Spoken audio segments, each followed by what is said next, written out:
কেনেকৈ মৃত্যু হ'ল জ্যেষ্ঠ সাংবাদিক ৰাতুল ডেকাৰ।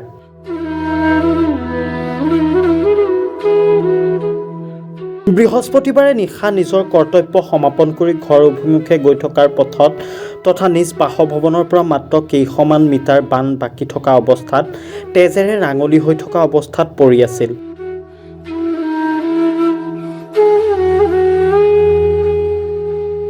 পিছত 108ৰে চিকিৎসালয়লৈ নিয়া হয় যদিও চিকিৎসকে মৃত ঘোষণা কৰে।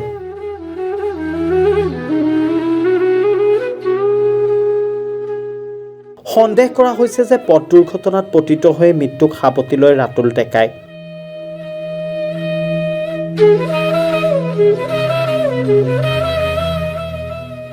উল্লেখযোগ্য যে মৰিগাঁৱৰ এগৰাকী জ্যেষ্ঠ সাংবাদিক, মৰিগাঁও মেডিয়া ক্লাবৰ সভাপতি, প্ৰাক্তন ছাত্ৰ নেতা তথা এগৰাকী বিশিষ্ট সমাজকৰ্মী আছিল ৰাতুল ডেকা।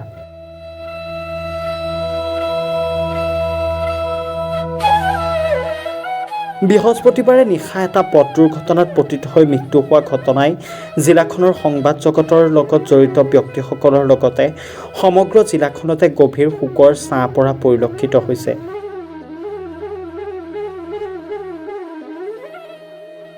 তেওঁৰ মৃত্যুৰ বাতৰি প্ৰচাৰ হোৱাৰ লগে লগে মৰিগাঁও অসামৰিক চিকিৎসালয়ত লোকে লোকাৰণ্য হৈ পৰে।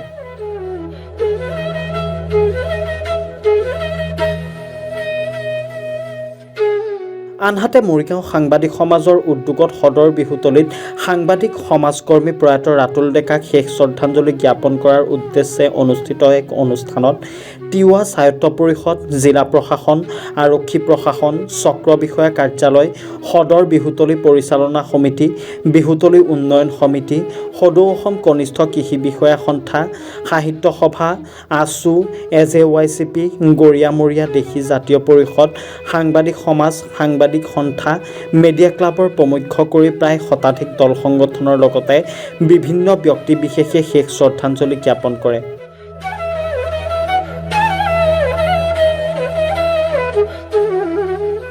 উল্লেখনীয় যে শেষ শ্ৰদ্ধাঞ্জলিত অংশগ্ৰহণ কৰা প্ৰায়সকল ব্যক্তিয়ে ৰাতুল ডেকাৰ মৃত্যু মৰিগাঁও সমাজৰ জীৱনৰ বাবে এক অপূৰণীয় ক্ষতি হিচাপে অভিহিত কৰাৰ লগতে শোকসন্তপ্ত পৰিয়ালবৰ্গলৈ সমবেদনা জ্ঞাপন কৰে।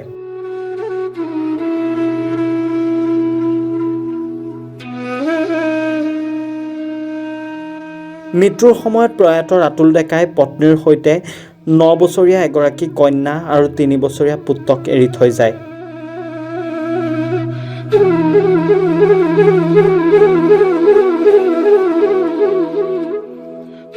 মইৰাবাৰীৰ পৰা ইছমাইল হুছেইনৰ ৰিপৰ্টাৰ এনি গুৱাহাটী।